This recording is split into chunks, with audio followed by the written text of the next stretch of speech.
Good day, radio audience. Welcome to Shedding Light, a program brought to you by the public entity of St. Eustatius.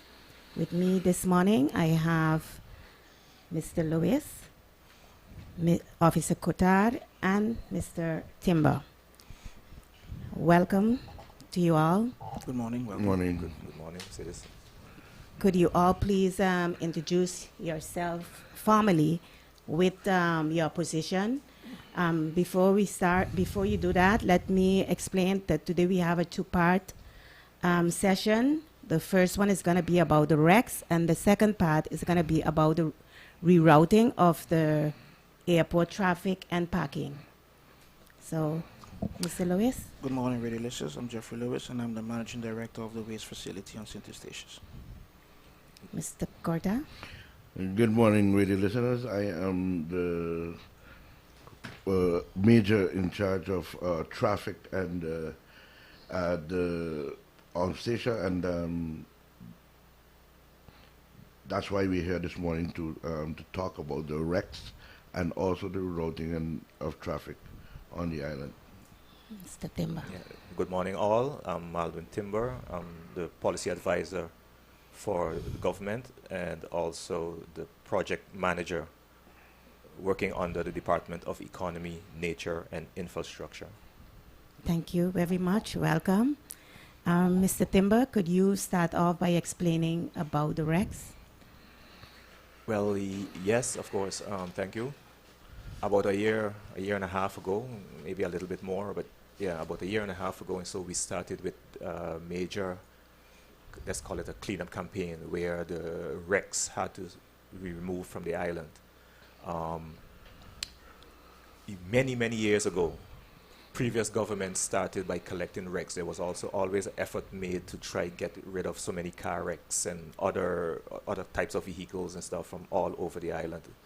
And many years ago, previous governments started some actions and so to gather some car wrecks from around the island, and they had them stored or placed at a particular area that down by the Man of War area.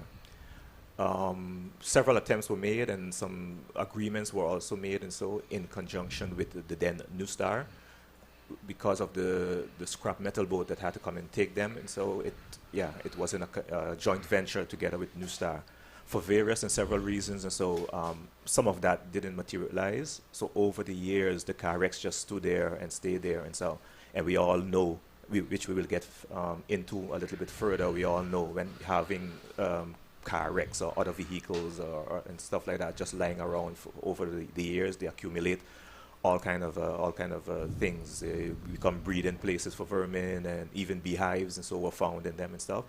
So with that project, and so started up a year and a half ago, they decided, you know what, the best thing to do is clean your own house first before you go wide and start doing it with other people. And that's why that big cleanup campaign, or removal of the car wrecks rather, started with those car wrecks that was accumulated over the years down at Man of War. Okay, so that took place. The ship that would take them away, that came, and I think people would recall that they would see then these wrecks being transported down to the harbor and getting on this ship. The ship took them away, and then it was time for the second part. The second part was now going really island-wide, and that started about February. a few months ago, in February to be exact, yes. And all the wrecks that could be identified just by looking at them, and everybody can agree that this is a wreck, and so that part was done. They were all taken away from the island, and now we reach to the second phase in that part, where there are wrecks now that, you know, there could be a little dispute maybe with the owners, saying that, hey, no, this is not a wreck. We saying that this is a wreck. So we're here now to give an explanation so that all of those things like that has been regulated. There are ordinances that would govern those things, and in order to avoid differences and disputes, and so with owners of such vehicles, if owners can be found, if they have owners and so, then there's certain steps that need to be taken, which is governed and regulated by ordinances. Mr. Lewis? Well, to just add to what Mr. Timber is saying, that the initiative from the second phase was to pick up car wrecks for 6 months for free. And that was a very important aspect of it because you need heavy machinery to move a wreck. And to make sure that that is not or was not the, I would say, the speed bump in someone getting rid of a wreck because of the cost, that was offered that 6 months ability to just say, hey, come for my vehicle and we will collect it for free. We did it for 6 months straight, and then, like you said, we reached to a point where the discussion came up, don't touch my vehicle, and it's not a wreck, and, so we had to reassess again to say, well, what will be the correct approach to still have these vehicles removed and, handled in the correct way. So after further study with Officer Coutard and going through the law, there are things, ordinances that already existed, with rules stating, a certain time frame that a vehicle can be on the public road, but also about wrecks, that they are not allowed to be visible from the public road.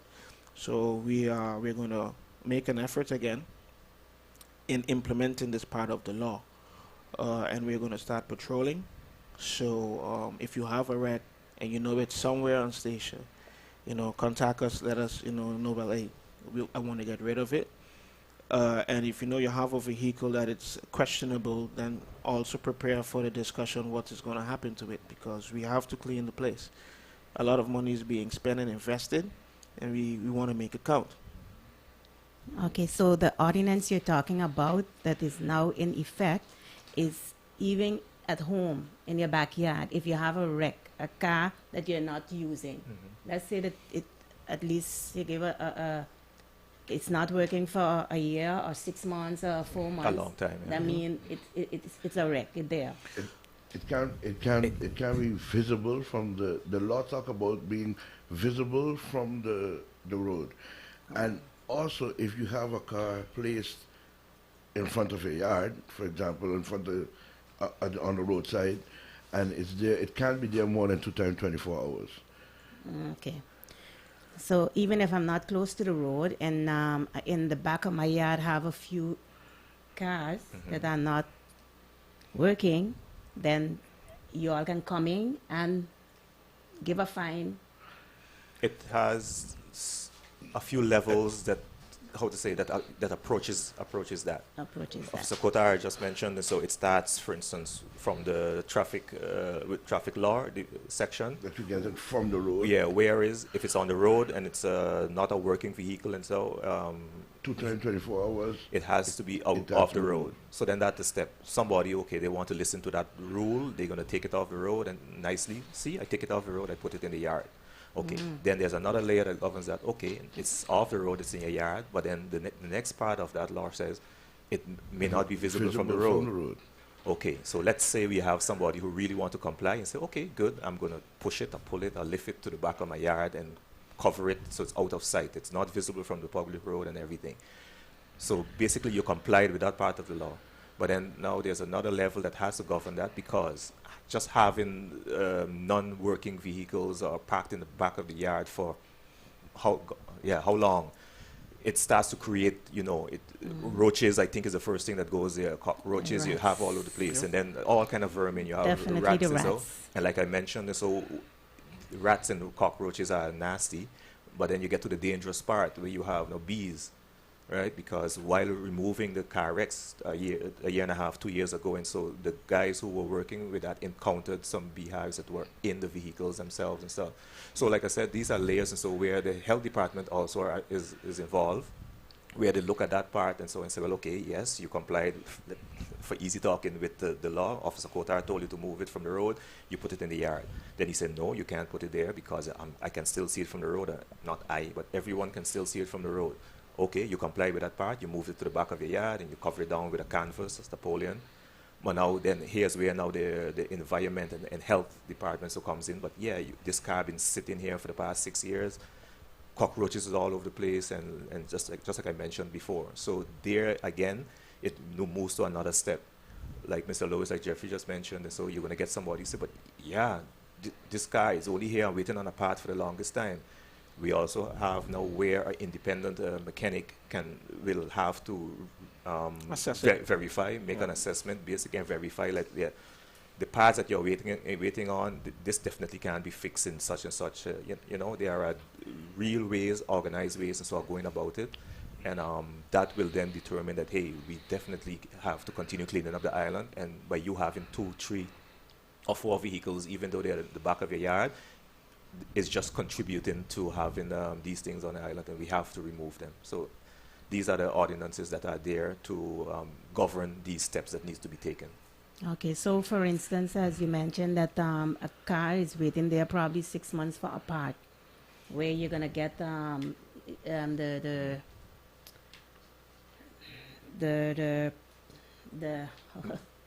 The mechanic, maybe. the mechanic. Yeah. That's what I'm looking for. The mechanic is gonna be, assessing it to tell you that yes, they are waiting for a part. Yeah. Then in that case, shouldn't the car be at the garage? The garage. Well, you see, we're speaking about wrecks. Okay. And if you're speaking about a car that has been down for 6 months, then it still has a certain, application. It's a good car. It's a good one. Because 6 months does not leave correlator, and your tires are still on. It's not jacked up. Engine isn't missing. Okay. So when we're speaking about wrecks, we are really speaking about a car that you could just look at it and say, well, that's done with. And believe you me, You know? there are people who still saying, but no, this is a good car. I'm fixing it. You know what I mean? And I could understand for them because I got a Jeep, a little Jeep that I was fixing it. I fixed the engine, I fixed the transmission, but the body was just rotting away. And I just didn't have time. And it was in my yard. At a certain point, I had to just say, well, you got to go. As much as I want to keep you to Yeah. go out back and do crazy stuff, I just couldn't keep it because it was a wreck. Yeah. What I was trying to revive. And the reason why these ordinances and steps need to be taken in order to make everything legal, of course, because I can easily compare it with, for instance, if we walking down the road, we leave from here, we come across somebody lying outside dead, and we can tell that this person is dead. We know the dead, but he's not legally dead unless the doctor. physician, the doctor, comes and pronounces this person dead. So that's the same thing with the car. We can decide, we can see, well, hey, this car definitely ain't going nowhere in a hurry. But it's not up to us to determine that. So that's why you have now this legal person who's going to come in and declare it, like definitely that is that. And the only other way out is take it to court if you want to go so far. Yeah. Okay, that's understood. Yeah. Okay, let me ask again. I know you mentioned that you all had give the public the opportunity to call to remove the wreck. Will something like this be happen again before you started to implement? I will have. That's a good question. I will have to review the funds for that to see how much is still available to run such a campaign.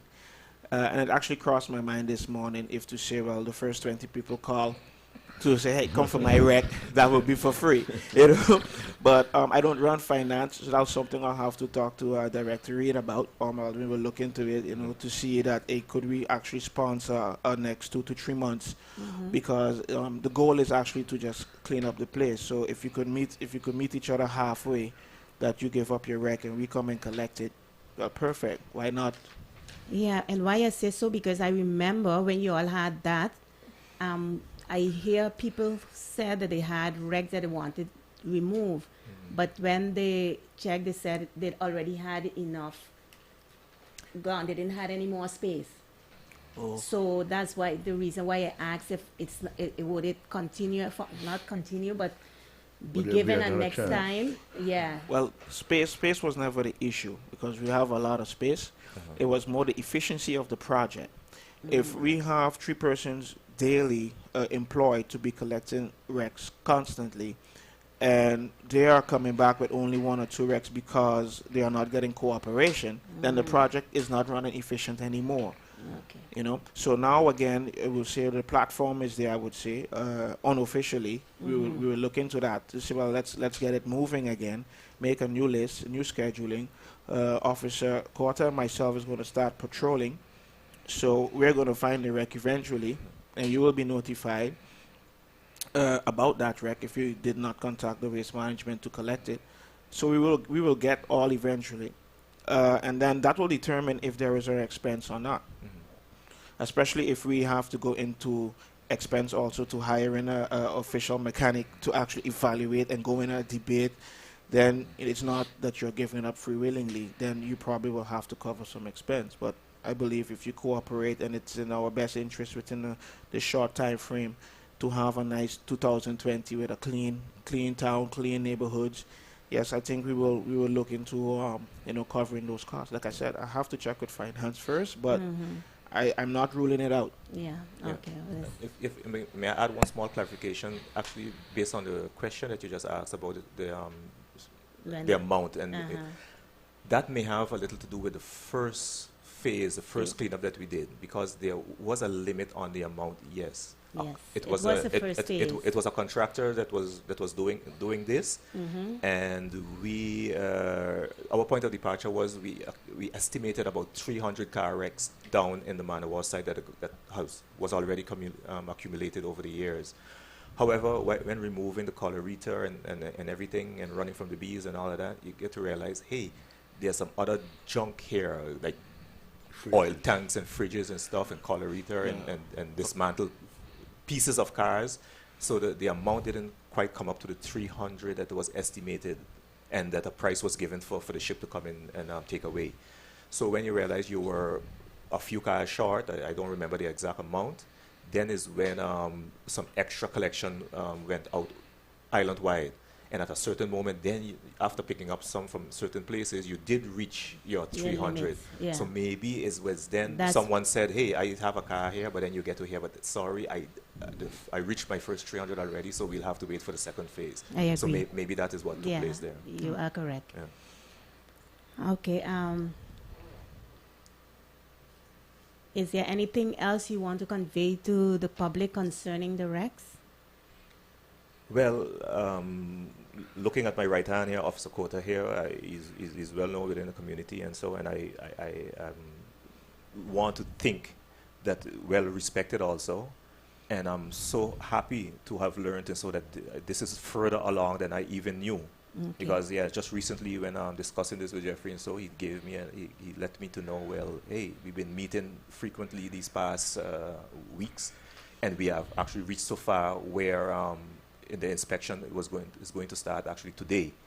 So to tell you the truth, we are sitting here now on the time that they had scheduled to be out doing some inspections already. So that is what I wanted to ask, that I'm extremely happy, and so that is so far that we have really the serious team on board, and that I'm really looking forward to to get this happening, because without even realizing it, you may be passing wrecks in the bush on an everyday basis, and because it comes so normal to most of us now, at the moment you don't even see it. But then when somebody has pointed it out, then you say, well, hey, actually for true, I wasn't even seeing that. It's just like a particular scent. Maybe you go in your car and you become nose blind, as they like to say. You don't smell a particular thing anymore because it just becomes part of you. But then as soon as somebody's come in, they say, well, hey, what smells like this? And then after thinking about it, so you start to get an odor or whatever the case may be. Those are the things. So it's when you really pay attention to what's out there, it's really bad, and this action is really needed. I totally agree with you, because when you mention maybe somebody else see it, the strangers coming in from off island, they definitely gonna see it. Of course. That's So I totally agree with you. It would be a blessing for St. Eustatius with having the place clean up. The question that I forgot to ask, that slipped me a bit, was what is the procedure you will go into before implementing like a boot, because they did not clean up the, because your yard is with wrecking or so. Because I think that's important. Because if no boots is going to happen, then they're going to do what they want. Well, the boot is going to happen. that is the bottom line. It is going to happen. One thing though, you will be given the notice about the 2 times 24 hours.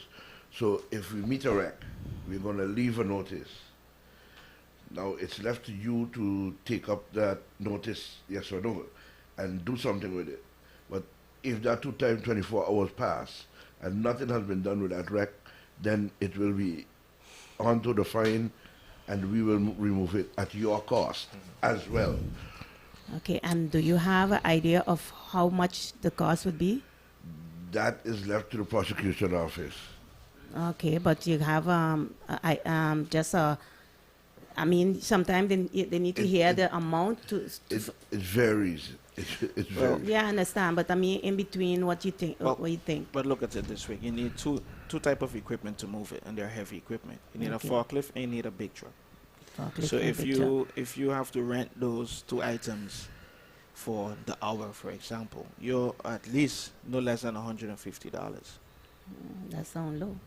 No, but I just Yeah, that's just the equipment. yeah. But you ain't get a fine yet. Yeah. Oh, because but I think he But so all of calculated that, the all heavy of that equipment is a little also low. included. Well, that's just to give an idea Okay. that it actually could be more. Yes, but I think we need to give the public ideas so they get an idea of how much it would be that they would have to put their hand in their pocket to Believe me, Yeah. environmental fines are high. What- They are very high. For example, you could pay for not having your road tax paid up to $250. But environmental fines are higher than that. They're all higher than that. They are not fixed. You know why? When we write our report, we're also going to report if you, how you respond. For example, were you reluctant? Will you give us a hard time?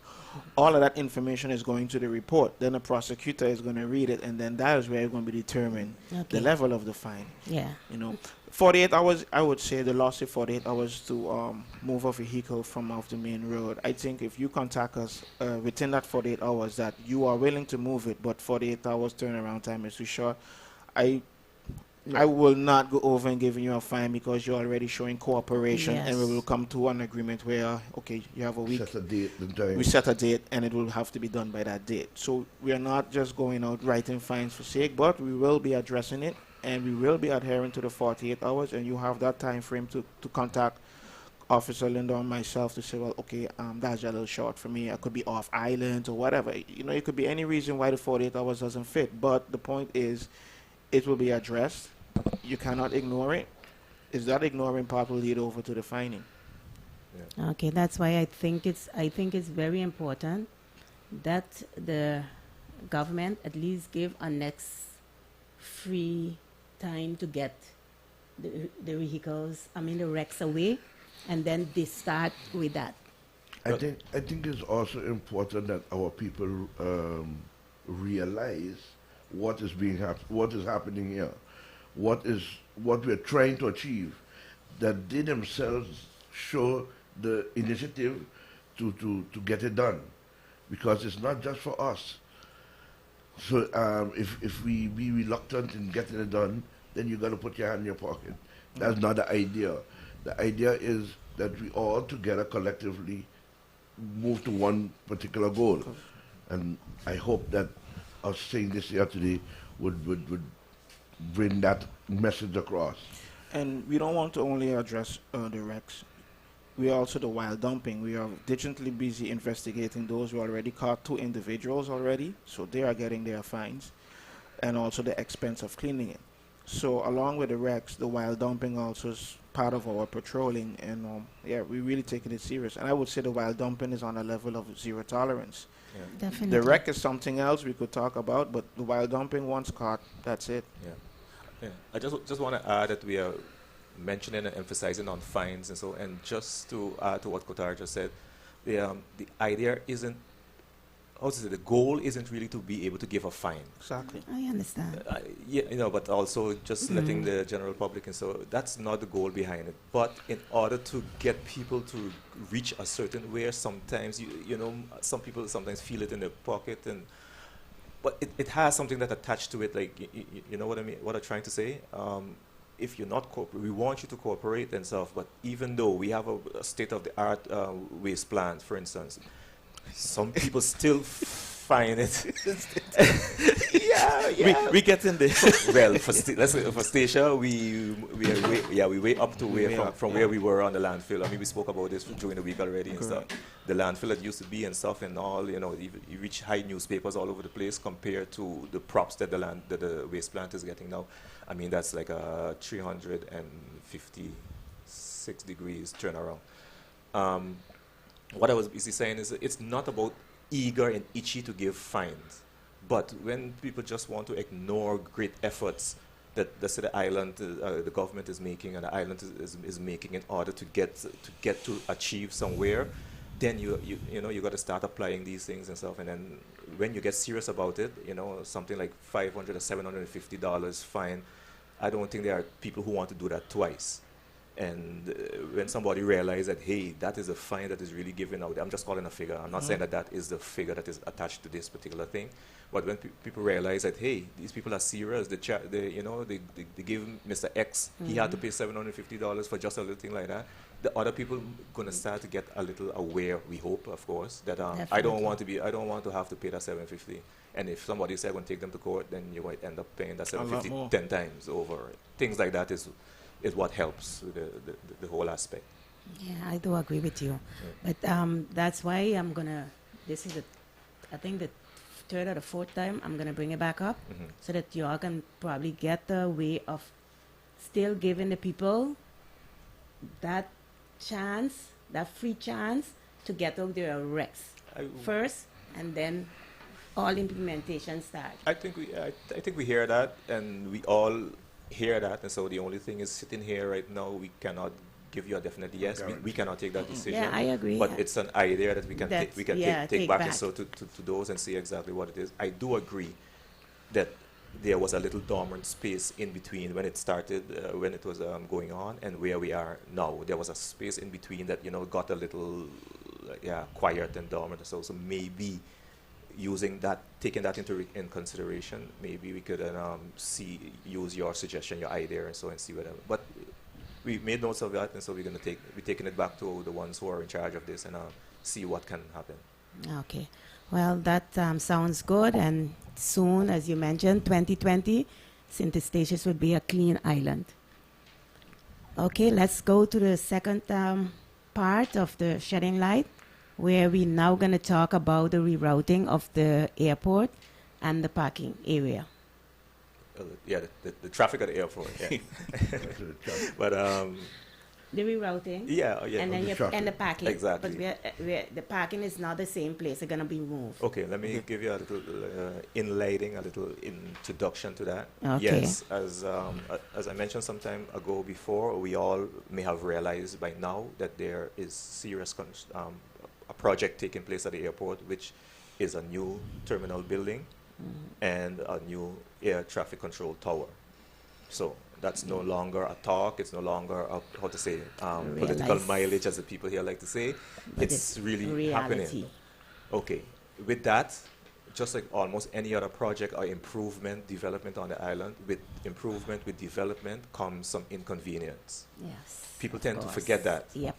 But that is why we are here to solicit the cooperation, the understanding, first of all, of the general public, and then also the cooperation. Why I say that is the terminal is going to be somewhat bigger than what we have now. I estimated it when I looked at it. It's about 4.25 times the size of the building that's going to be there. Location is going to be situated between the present building and what is known to many as the old fire station, or the very first fire station that was on the airport, that tall yellow building that is by the gate where the emergency, the ambulance goes in with patients and stuff. So that is the stretch, that is where the building is going to be. Okay. That is from east to west. Okay. Now taking it from south to north, which is then from the land side into the airport property, it's going to be a little bigger than what we have here now, which means it will come outside the fence. I say all of that to say, in order to have that all constructed, and so the contractor needs to create a perimeter around that construction, which means the parking lot in front of that area that I just mentioned. It's the parking, the parallel parking on your left-hand side as you're going towards the building, but then people make use of the grassy area right next to the fence also. So those two areas have to be taken in by the contractor as construction area, which means no parking and actually no driving through to get to the present terminal building would be possible there. And that is what I wanted to mention, is so that that will be now off limits because it will be enclosed by a fence which forms the perimeter of the construction site. And then the public is then asked to cooperate and make use of the alternative parking. We are almost 100% ready or completed with the preparations for the alternative parking, which is planned for the parking area, as everybody knows, in front of the Carnival Village, that in-fenced area. That is the idea basically there. Now, you usually drive, as if you're coming from Concordia or Concordia West or from the fire department, driving towards the airport, then you make that little slight right to get in front of the terminal building. That wouldn't be possible anymore because that is a section that will be totally in-fenced by the contractor. However, the route or the turn to get to the terminal building, while our present terminal building will remain in use, of course. So to get to that building, you will now use the intersection that is now blocked off by two concrete, they are painted white, red and white, they're actually flower pots, but they're big concrete, pyramids, if you almost pyramids, and so that are there blocking that road. They will be removed, and that entrance will now be made available to get to the airport. It will be one-way traffic, so you can only go in, get to the terminal building, which will definitely be then kiss and ride, which means you come, you drop off, and you move. You cannot park your vehicle there either. So those flower pots, what they tend to do, but let's call them pyramids for now, they will be removed, and that will be the entrance, the driveway to the terminal building while the new construction is in progress. Then, as mentioned already, it's one way. So in order to leave, you continue driving the way you leave the terminal building now, and you continue you continue that route. Okay. So basically, that is in a nutshell. Oh, as you can also see below, after you pass the ATM machine, there is some construction has already taken place, and it's already backing off with what you call it, traffic cones and some red and white barriers or barricades. That area also will be taken in, only that area. So on your left-hand side, the parallel parking on your left side will remain, so you will be able to park there. But the section, the grass, dirt section next to the fence on your right-hand side, just after the ATM machine, that part is already off limits right now as we speak, but that will also be enclosed by the contractor for the construction of the tower there. Okay, that is very clear. Yeah, we are working on signs to indicate exactly the new parking area, where will be the entrance, because there you don't want a congestion either. So we are working on the signs that will indicate where is the entrance to that parking area and where you will exit. And let me mention is that right now, between that parking area and getting back to the terminal, everyone knows as you walk down into the ditch. You know, sometimes it's funny, you see children run down and run back up and stuff like that. But that's not really convenient for everybody. So what's going to happen there is we call it a bridge, but it's a bridge. A small bridge is going to be made over that trench so that you have easy and safe walking from that parking area. You cross a ditch over the bridge, you cross the road, and then you walk to the terminal building, which is two extra minutes than what you're accustomed to. Okay. Also to add to what Marvin said, on the main road that goes parallel to the airport, that road also have signs that you're not allowed to park on that road. So that, because some people would leave the parking and go to park alongside the road, all in front of the Congo man going up, you're not allowed to park there at all, on neither side of the road. So that those signs are there presently, so that we pay attention to the signs, because a lot of times people drive according to custom and not according to the signs. They don't look for signs anymore because it's placed there for a long time, but now we need to start to pay attention to signs in order for the traffic to flow according to the way it should. What I've realized over the past 2 weeks too, like you mentioned that area, is that since that section below the ATM machine has now been backed off, a lot of cars are forcing themselves into park where the I Love Statia sign is. You're getting a lot of vehicles really forcing to use there.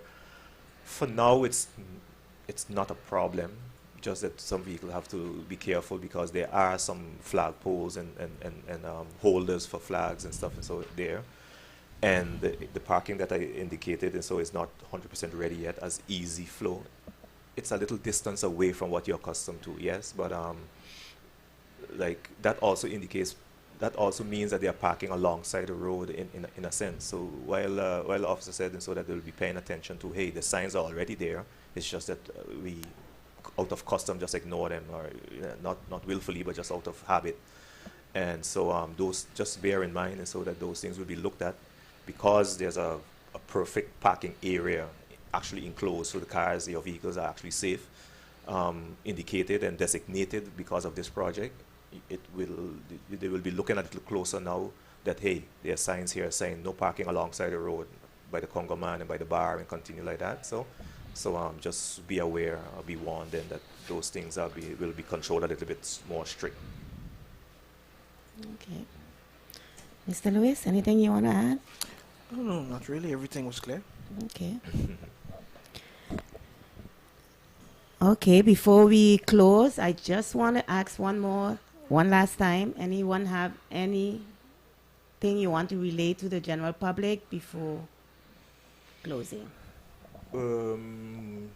If I say much more, then I'll be repeating myself. But of course, you can never request or ask the cooperation, the understanding and the cooperation from the public enough. So let me just add one thing that I didn't say before. It would be very nice, we would have really appreciated that as of now, for all those who can hear us on the radio, as of now, if going to the airport, even though there are no barricades now at those two specific parking areas that I just mentioned that will be off limits, even though there's no indication or no barricades now, it would be nice if you say, well, okay, you know what, let me stay out of this area, because it becomes difficult when weekend is coming up, and what you're going to have now is, for instance, somebody goes in the park, they put their car there on Friday afternoon, and they're not coming back until Tuesday. And what's going to happen is now when the contractor is ready to put a fence, you're looking left and right who this car belongs to, and you know how concerned and particular people are with their vehicles. If you try to move it in any other way, then that is actually off limits. We are not allowed to do such. But we cannot obstruct the planning and the progress of the project either. So for all of those who are planning to go away and who does normally leave the cars there at the airport and so, if you want to cooperate a little bit with us, then try to remember that, you know what, even though that I'm not seeing any barricade, anything that is stopping me now, remember the sound of my hoarse voice, that, hey, let's cooperate from now, and because this is all for Statia. It's nothing personal. It's not my personal house. You know, it's nothing personal to everybody. It's a project that's going on for the entire island. Yes, I totally agree with you. That's a good idea you just brought up, because that's what happened. People leave for the whole weekend, and they leave the car parked. So I'm glad you relay that. Yes, of course.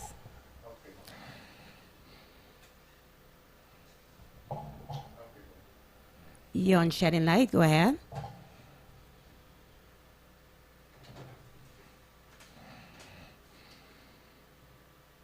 And you happen to walk from over by the area over there. Yeah. But did you all consider maybe persons that can't walk, that need help or anything like that with a wheelchair and all that? Was that taken into consideration?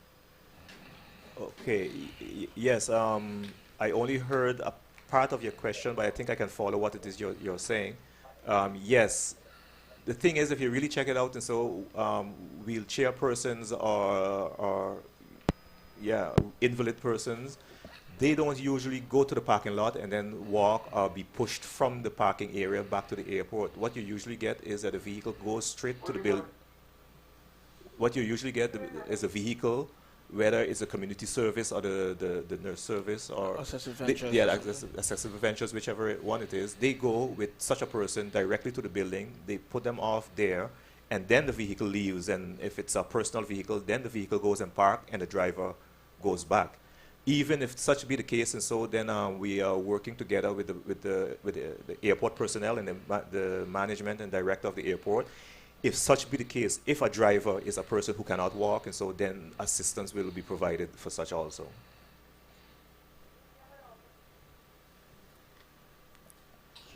Oh, she already closed. So yeah, I hope to the caller who called, I hope that explanation was clear enough. Okay, so we reached to the end of this week program. Thank you all very much Thank you for for having relaying such important information to the general public. And I hope to invite you all back one of these days on a later date when you all are so far to get to give more information and how everything is going.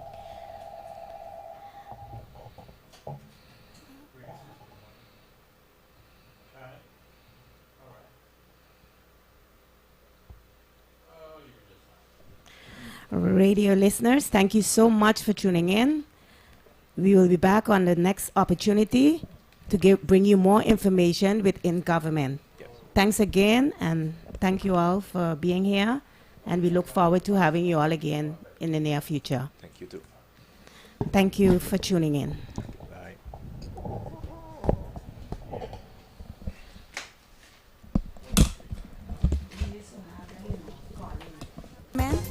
Through the Office of the Government Information Service, keeping you informed on government's weekly plans and future activities, and ongoing developments at various government departments.